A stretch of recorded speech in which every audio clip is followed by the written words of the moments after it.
So this video is a set for me, so we'll put the paid repairs on one side. I've been teasing you about this, and this is the Fidelity 3000 base station, which I bought via eBay from Knights, and this is a piece of scrap they were selling, and I'm thankful for the opportunity to be able to buy a scrap set. Paid £15 for it. I was the only bid. I wasn't going to pay any more. If someone had put another 50 pence on, well, they could have had it. And that's as it's shown, with its knobs missing.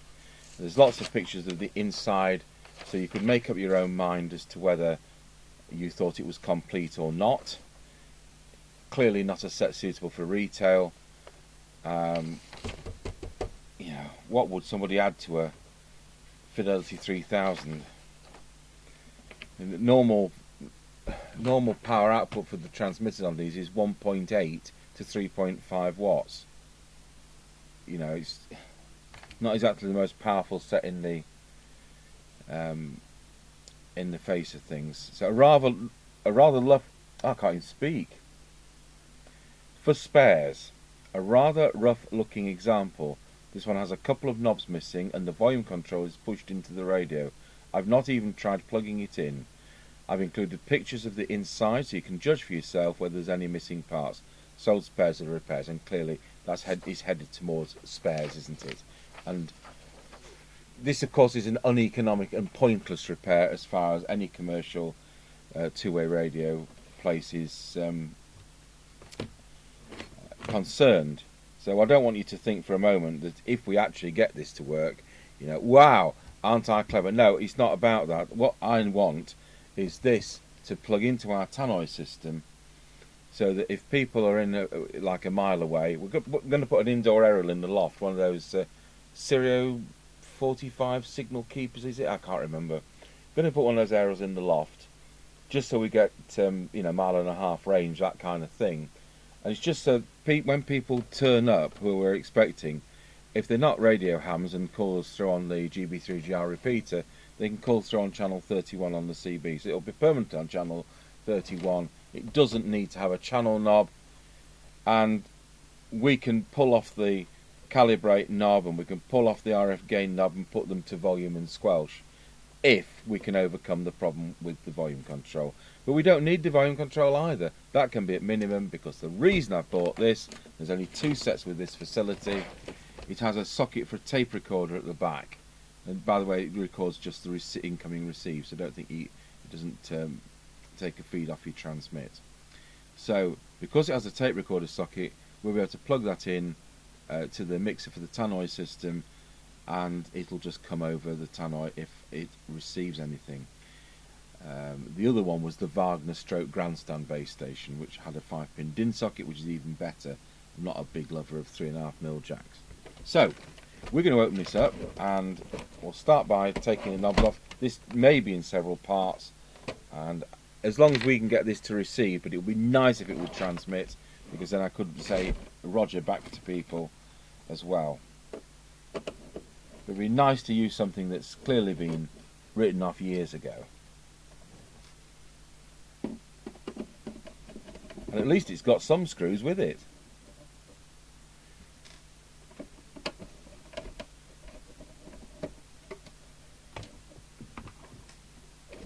So we've got to overcome the broken bit of this. It's got one screw in the bottom and a very wrong screw in the bottom. So I've said before, and I've shown before, the AM/FM radio receiver which complements this and actually came out before this. So you've got two matching side-by-side units in the same cabinet. One's your entertainment radio and the other's your CB radio. So it's a really nice concept that they did that.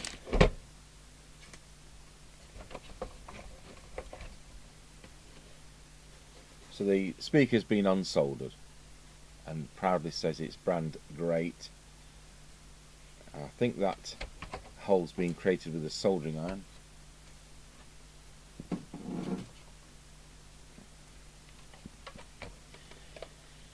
So I mean, when I looked at this, I thought it was complete. So the problem here, and somebody's tried to overcome it, is the on-off volume control, and it switches the mains on this set, which is kind of nice. So your regulator transistor is actually missing from it. I don't know whether I spotted that, and I really don't care an iota. So we've got to find a way of mounting this better. I can see what they've tried to do there, and it's the right thing to do. And we might do something on similar lines. They've put a big washer. Point is, I mean, this has been dropped, hasn't it? This is what's happened at many moons ago.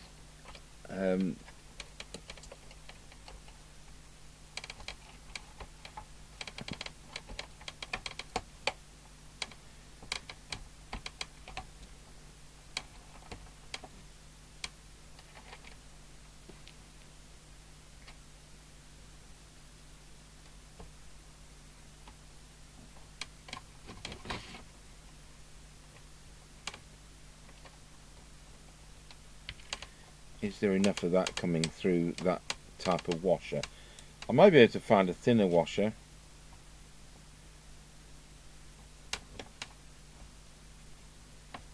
Just doing what I'm doing here to remount this like this isn't a permanent repair. It isn't something you could do for a customer. I think we'd have to somehow fill this or clamp it between two pieces of thin plastic. You know, if somebody sent this in for repair, I think I'd be doing exactly what Knights had done and say, well, it's not economic. I think we're going to get away with this, because all this needs to do is to be capable of being switched on, and might put some glue around that, and it might help its stability. So I think that's, we don't have to do anything more than that. So I'll get the service manual out, and we'll see. So disconnected the mains transformer there.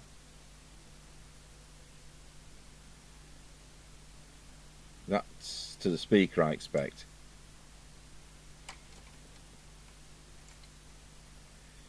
Some of your adjustments on these are an absolute pain, because they're under this control panel. So we don't have to align this within an inch of its life like we might do if it was a proper repair coming in.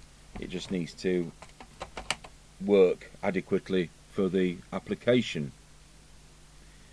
So I'll do that. I'll get the service manual out, and we'll see what we need to start with. Or are we going to run this set on 12 volts initially? So I'll have a think about that as well. So I'm going to go and do one of the shopping jobs. It's for a lady who is in her late 90s, and I don't think she's going to be with us that much longer, so I must be there on time. So I'll see you in a bit after I've done that. Right, so I'm back on this case. It's now the afternoon. There's the service manual. So we know the first thing is that transistor's missing. Now, if it's anything like the one in the mobile, it's a BD something or other. So let's see what transistor number it is. The board doesn't have any screen printing, so we don't know any component numbers without looking at the layout. So let's hope this manual has a layout. And it does. It's transistor 42, is it? Or am I reading it upside 24? Transistor 24. The value isn't shown in the circuit diagram.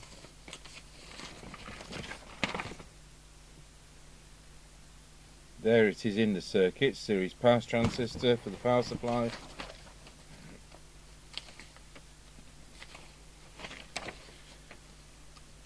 Transistor 24.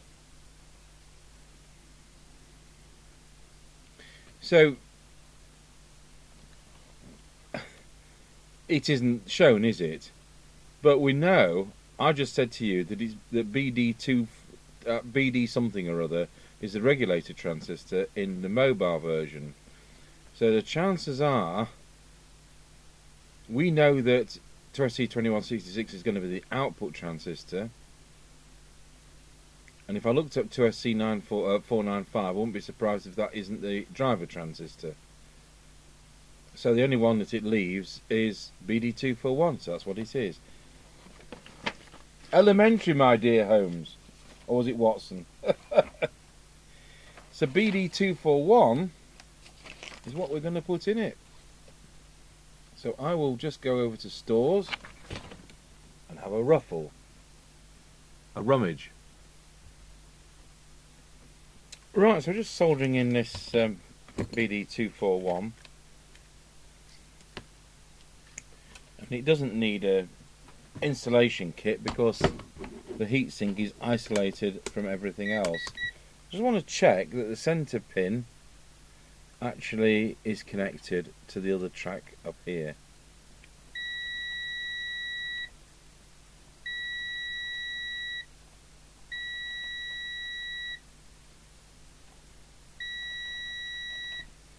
Yes. I think we'll leave that handy so we can do some tests. I'll see where the transformer connects up to. Should be fairly obvious. Well, that's one pin. Luckily the wires are enough to be able to withdraw this, so the only thing not connected is the antenna socket. So the two secondary wires, so it doesn't matter which goes where. Remember, it's AC coming out of a transformer always, so we know, I would think one's going to the fuse and the other's probably going there. Let's see whether I'm right. In fact, there's a wiring diagram, isn't there?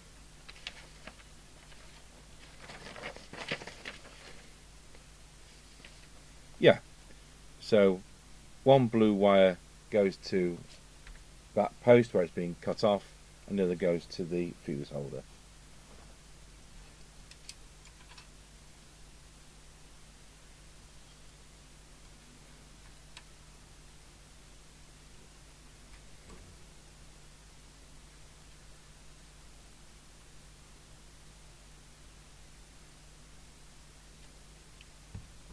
I'm not going to change the power supply capacitors. I know it's 40 years old. We'll see what happens. And I bet it's been at night for 20 odd years. Not like it's going to have had 40 years use.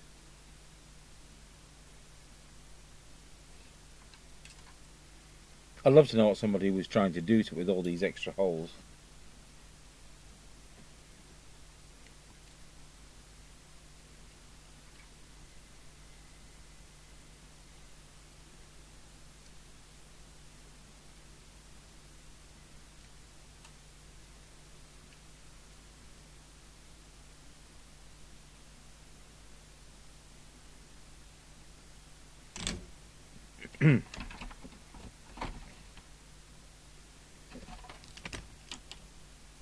So it's an old-fashioned type plug, so before we would put this into use, we need to change that plug for a modern shrouded type.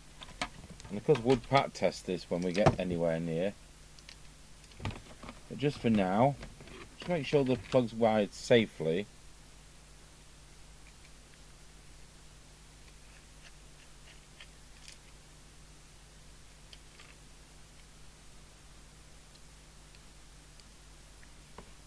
So the fact it's got a 13 amp fuse in is an absolute no-no. See what we've got on the bench, another 13 amp fuse. Well, it'll have to do for now, but this bench is on a contactor, so it will drop out if anything's amiss. I'm making sure that's switched off.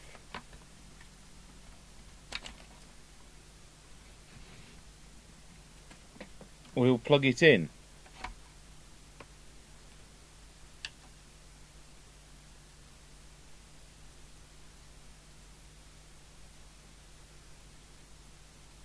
Quick inspection of what's going where. Yeah, that looks alright.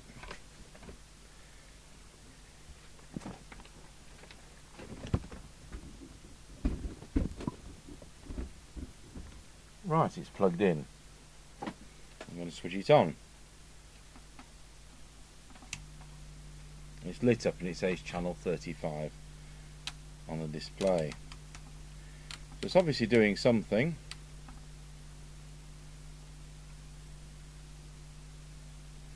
I was actually surprised the meter light works. So let's see what kind of volts is coming out of that regulator. Well, it's a transistor which is being used as a regulator. Put the meter there, that's a nice handy position. And with one of Mr. Chippy's borrowed green crocodile clips, we'll tag that on to, we'll assume that can to be earth. So I'm just seeing what's going to the meter. Nothing. And 14.6. So we've got 14.6.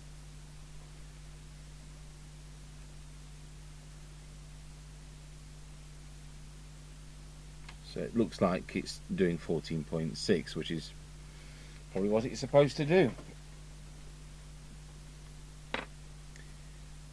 Well, that's a start, isn't it? I think we'll just take that away.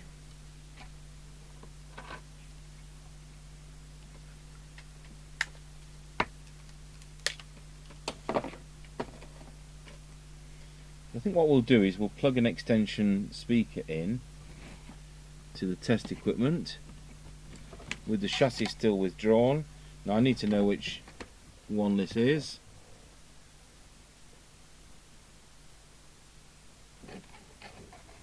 And it's the one on the right.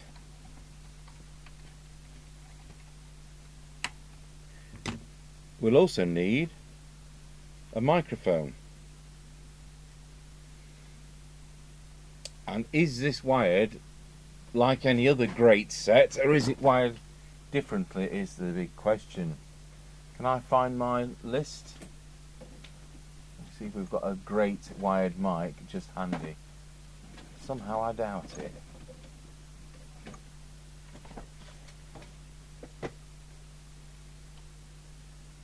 No, I'm going to have to wire a mic and yeah. Moment, pause the video. Right, we may as well wire this mic together. So I've got the parts together, I've got a plug ready, we've got our little jig ready, make sure the radio's off. Fed up with the meter falling out of its hole. So this jig just makes it that easier to stay put when you're soldering. The pins are labelled and it's 1, 2, 3, 4.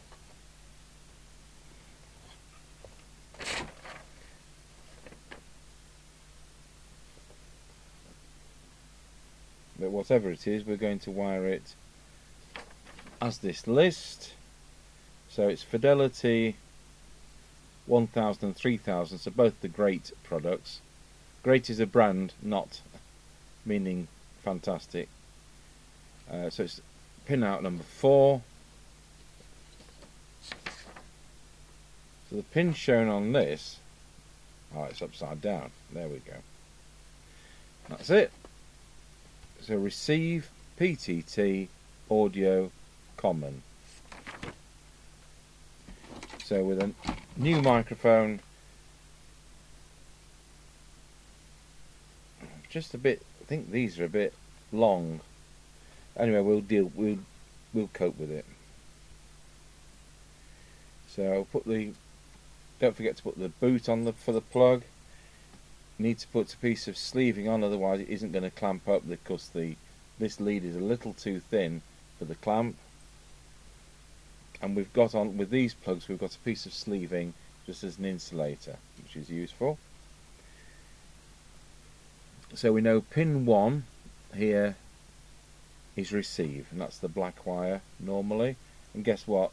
There isn't a black wire. So this is where we get our piece of paper which came with the mic.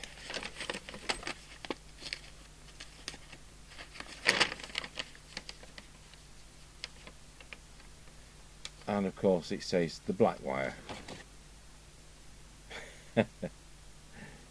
Well,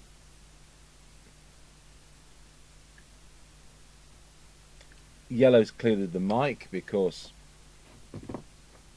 the screen, the shielding, is wrapped around the yellow, so that is definitely the audio. So red is going to be transmit. Oh, I can prove all this with the meter, just to show you I'm not just going on experience and that. So if we go between braid and white, we'll get continuity. If we go between braid and red, we won't get continuity till we press transmit. So I'll just try and press transmit like that, and we've got, and then between yellow and earth we're going to have however many ohms, 470 something. So there we go. So that sorted that out, didn't it? Yes, Mr. Tango. Throw that away, that's useless. So receive is the white wire. I'm just going to cut that a bit, there's a bit too much. These are pre-tinned.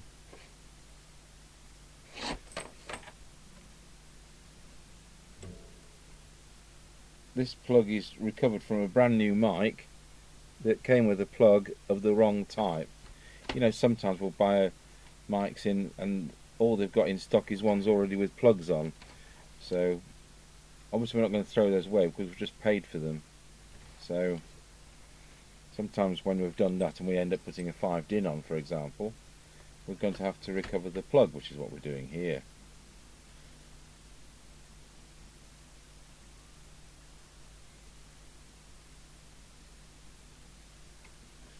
So that's the first connection. The second connection is transmit. Again, that's just a little bit too long. Like this video is going to be. Probably be in several. If there's anything wrong seriously with this radio, it's obviously going to be in several parts.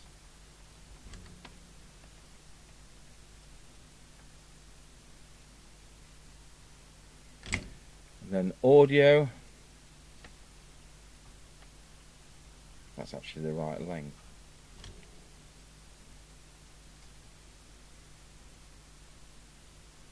Never be tempted to blow on it, otherwise you're going to end up with a dry joint. We want to put a bit of sleeving around that, just so that it doesn't touch anything. That's marginally too long, just chop a bit off that.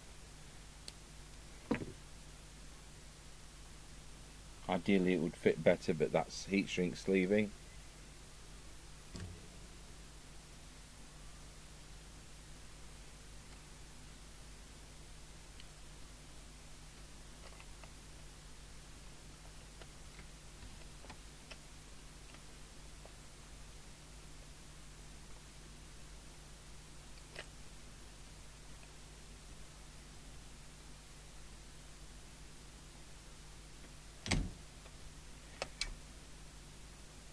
Right, that's that. Put the jig back.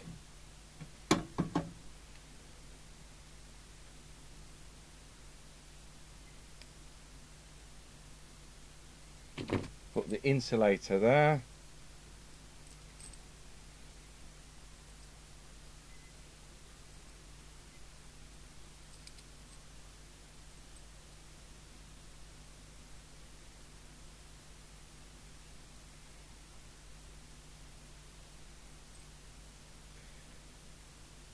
There we go. We'll put the teeny weeny screw in.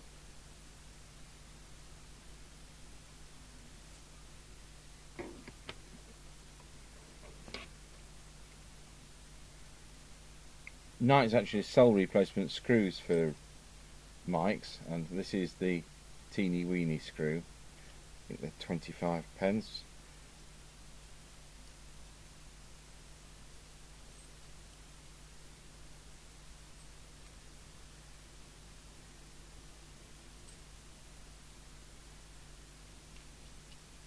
And we can prove this all works, even if because I've got the aerial connector on.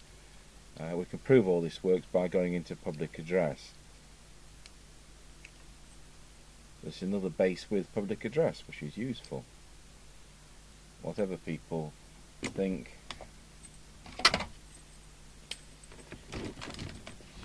So plug the mic in. Switch on.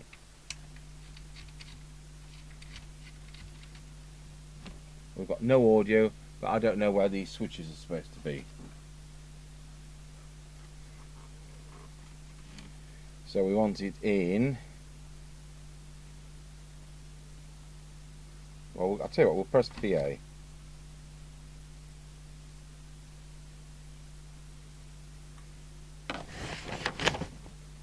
And find out which the PA connection is. It is the middle one.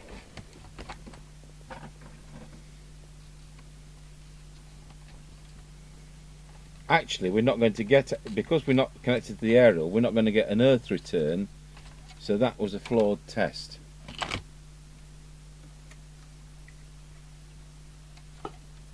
I've now had a click from the speaker. Hello, testing 1 2 1 2 1 2 1 2. Well, we're getting a hum. We're not getting any audio coming through. So, what do we have? RF gain, tone, squelch, volume. Testing 1 2. Testing 1 2 1 2 1 2.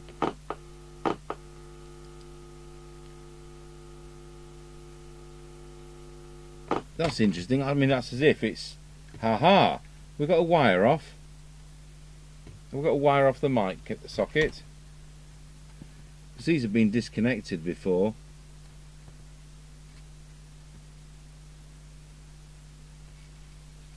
That screen lead looks like it should be there. So where should that blue wire go?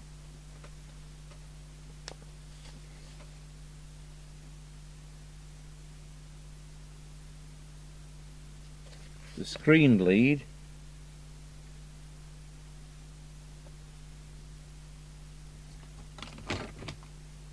you know what, I think somebody's rewired this, making sure the plug's the right way around. Yeah, I think we've had the mic rewirer. There's nothing, you know, there's nothing worse than doing this. If you don't like the way a particular radio is wired, make up a short lead with a socket for your favourite mic and a plug to the set. But don't start messing with the radio, because you end up with this absolutely ridiculous situation where the mic configuration isn't as expected. Still doesn't tell us where that wire should go, so let's have a look at the black.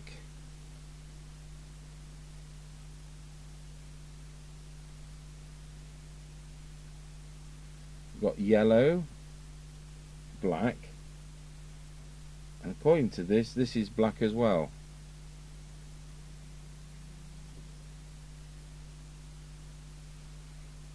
And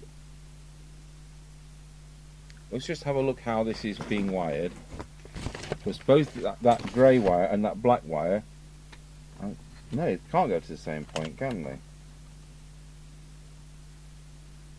No, they don't.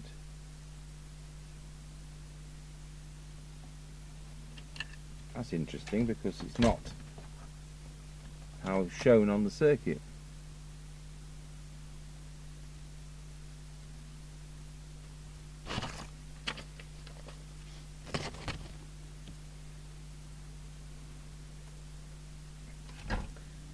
So I think we'll wire this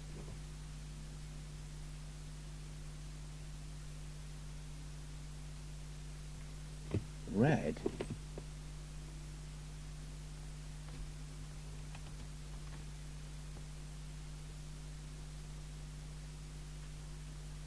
Right, we'll pause the video while I rewire the socket. So looking at the diagram, we should have yellow, black and black. Well, we've actually got yellow, black and grey on this radio. But looking at where they go, the grey one goes to the earth ring with these decoupling capacitors on the mic socket. That's the one which was disconnected. So if we connect up to the PA socket, was it that one?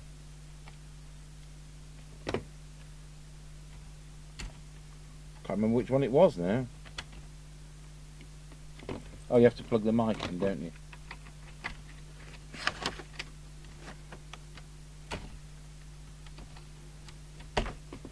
Testing 1 2 1 2 1 2. Oh, PA. Testing 1 2 testing 1 2 1 2. And you have no volume control. It's always the same volume. So the only way to do it would be with a microphone with a volume control on it.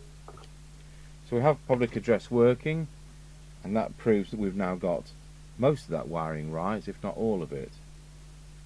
So my red wire, which goes to pin 2, appears to be what should be a green wire in the service manual. So if we go into the correct socket for our extension speaker and switch back to CB,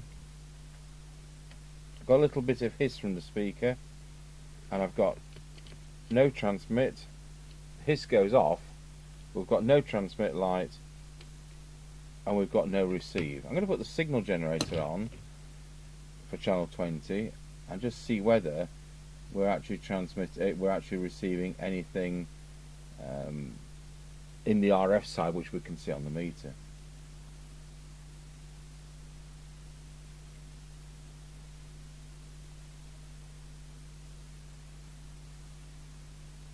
So we now have 27.79125 on the signal generator. I'm going to put that on full whack, and I see no deflection of the meter, and we are selected. Yes, power signal should be that button in. So just to double check the double check, it's a walkie-talkie.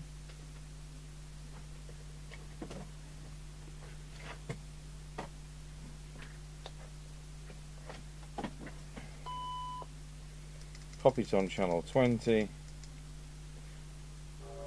Aha.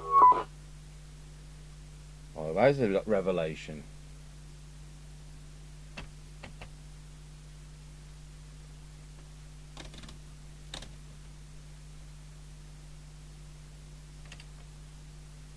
Looks like we've got a sticky meter. Testing 1 2. So the radio is actually receiving.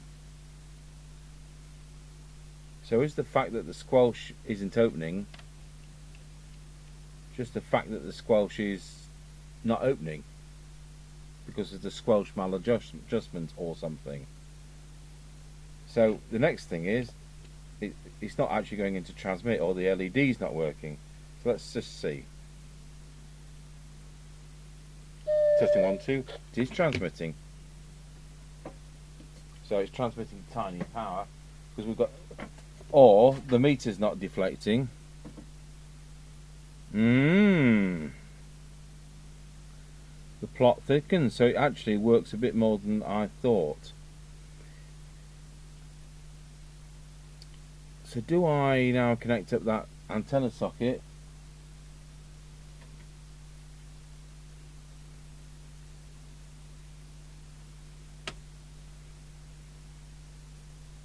Or have we got the low power in the wrong position?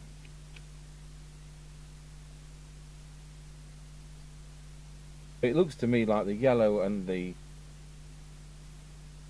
green, which are wrapped around the AC lead, they're surely going to be speaker. Yeah, yellow and green. Right, well I'll have a look at the other side of here and we'll pause the video. Okay, so I've got receive squelch preset, probably wants cleaning, it's that one at the back.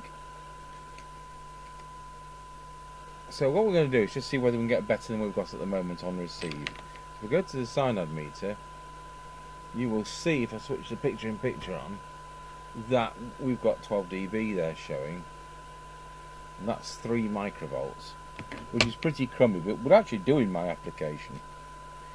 So in fact, this is now working well enough to do what I bought it for.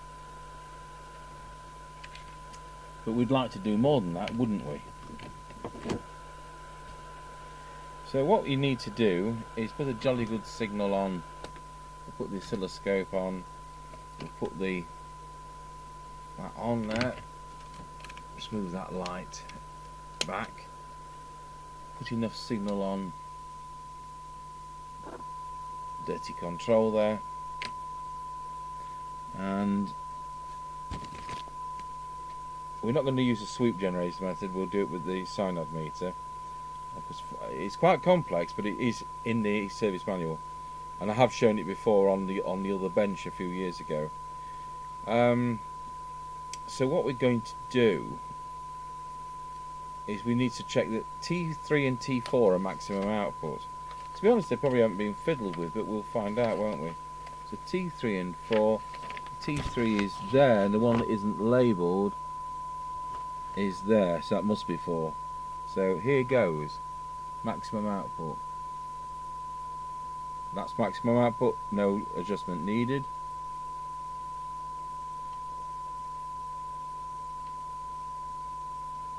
And that's the same. I'm just going to look at this with the Synod meter.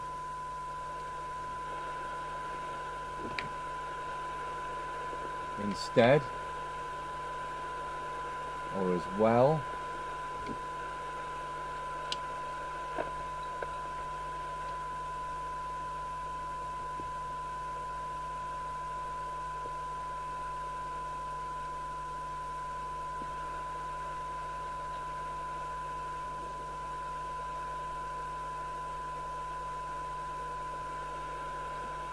I'm just going to look at the oscilloscope as well.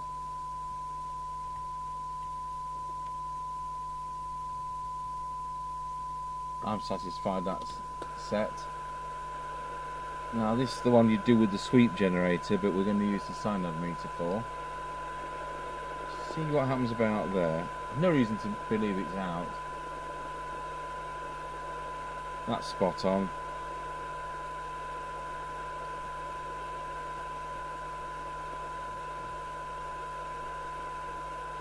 And that looks about right. We're not gaining any sensitivity. We're at, well, we have gained a bit. We're at 2.75 microvolts, having just twiddled that a little bit. So let's get a reading of about 4 dB and see whether we can do anything with this.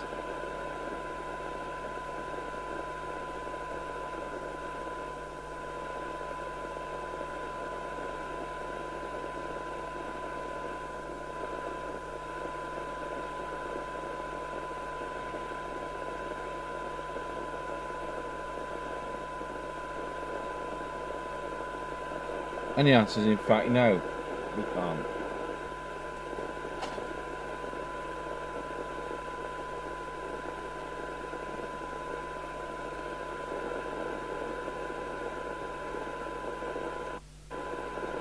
It's nearly as deaf as those swish-looking Cobra 29s.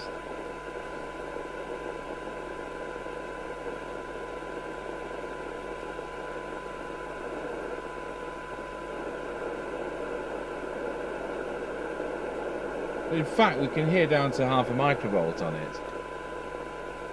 It's just noisy, so you've got a bad Synod reading. We could alter the tone control and swindle the measurements like that.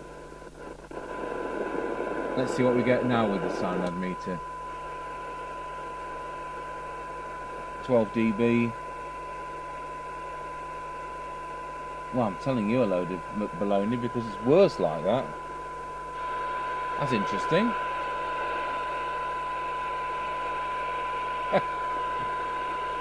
Normally it's better when it's got the lower tone.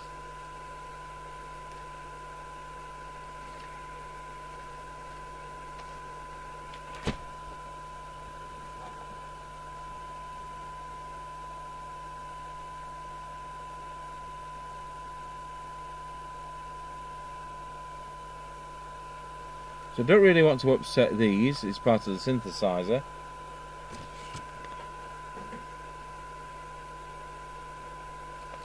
Let's see what they are. T1 and T2. Well, they're not even mentioned in the setup procedure at all. So let's have a look at the circuit where they are. It is an LC7137 on these. It's not the general purpose Motorola one, so it's not a multi-crystal mixer like on the Fidelity 1000.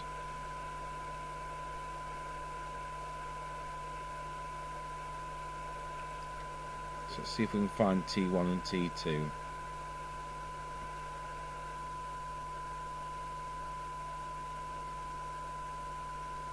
Well, T1 and T2 are in the receiver. So you get L1 and L2 and L3, then you get T1 and T2. So why aren't they mentioned? It must be a secret. So we've done L1, L2, L3, T1 and T2 are part of the receiver.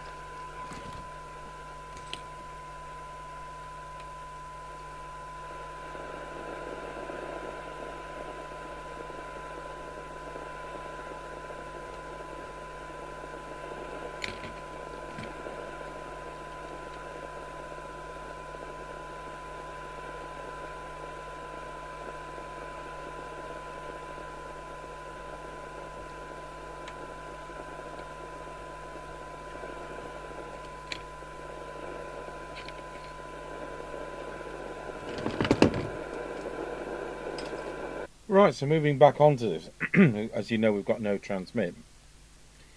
So you can see somebody's changed one of the coils on the receive, which is not an easy task. But he's obviously working fine because we've got reasonable receive, and if we haven't got brilliant receive. Now this screen plate's been folded back before now, and it's only my set, so we can do a bodge job like that again. Normally take it properly off, but there you go. So just need to be able to get to the back of the output transistor. I'll just suck some of this solder away.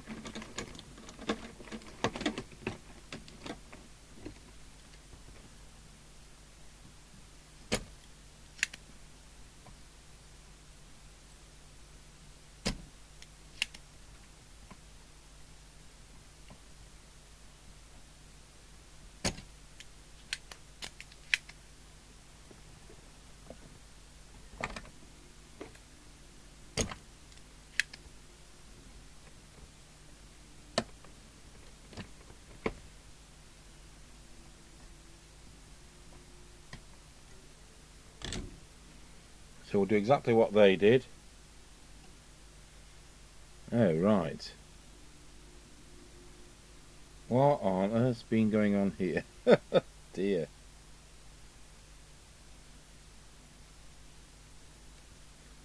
We've got a piece there to short circuit from there to there. Why would that be? Unless you're bypassing one of the stages. That's not right. I've got another short circuit here.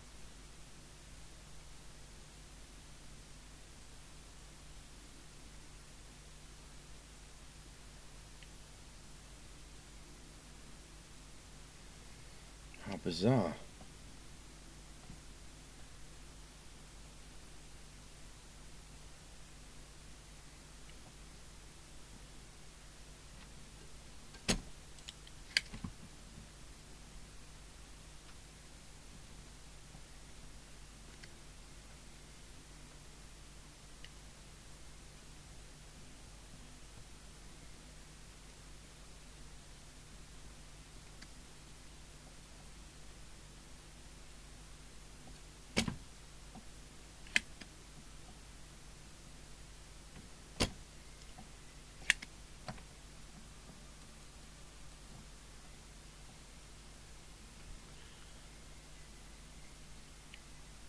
See, that's an earth plane, so surely... Oh yeah, it does. That lead does go to earth, yeah. Yep, we'll solder that back up.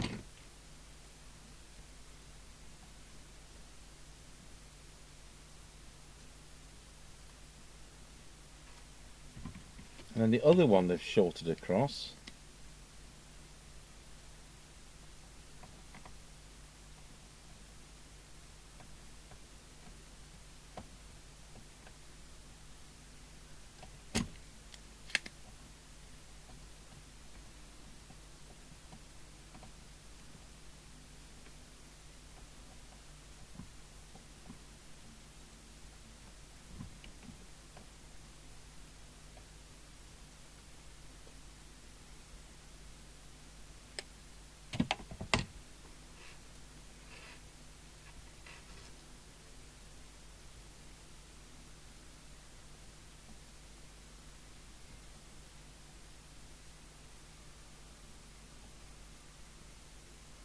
Right. This is just so bizarre, like it's been sabotaged or modified to only do 50 milliwatts.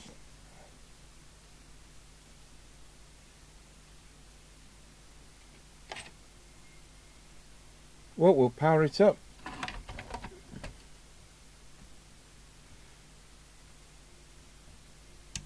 Of course, this isn't the TX light, is it? It's the Channel 9 light, and it works perfectly. So obviously we're not going to get an output because the aerial socket is here.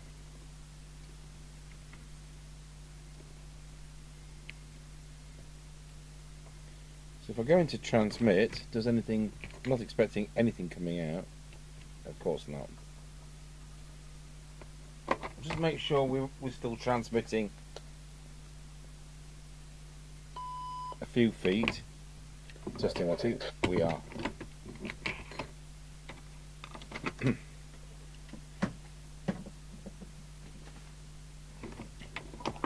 So with the, I can't show you, because this is wider than normal, I can't actually show you. I've got this meter here.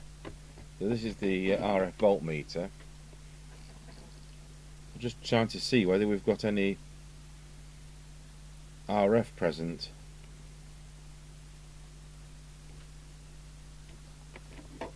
I'll just make sure I've got the mic in my left hand. Got a tiny bit there.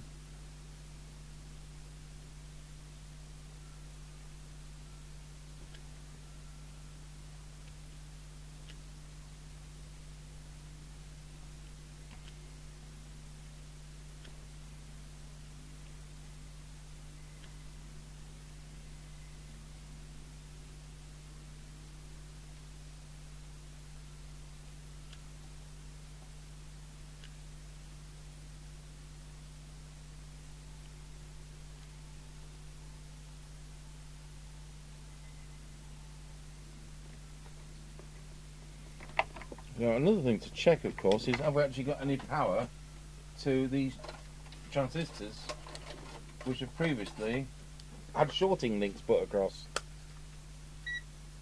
Just try and move that a bit across so we can see a bit of that meter.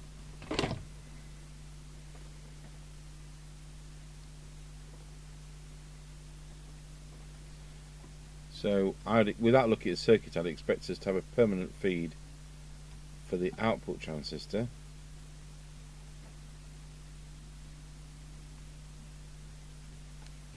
I'll use the other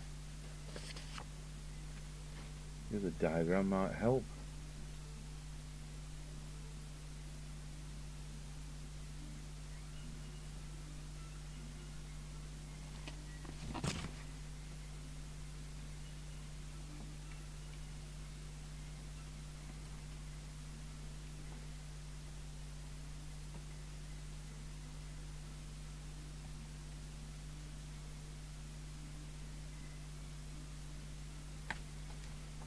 Especially if we get the prods the right way around. So we have a full rail voltage there, which we'd expect.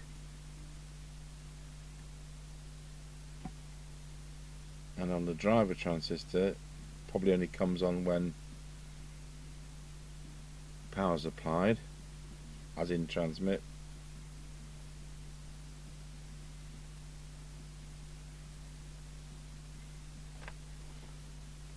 Or Mr. Chippy's crocodile clip lead again if I knew where it was. I'll borrow one of his other crocodile clip leads, seeing as I don't know where I've put the other one.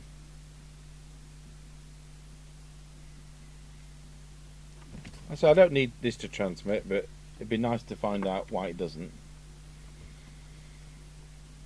Not that you can really get to much of the transmit gear on these sets. So I'll put the mic in my other hand.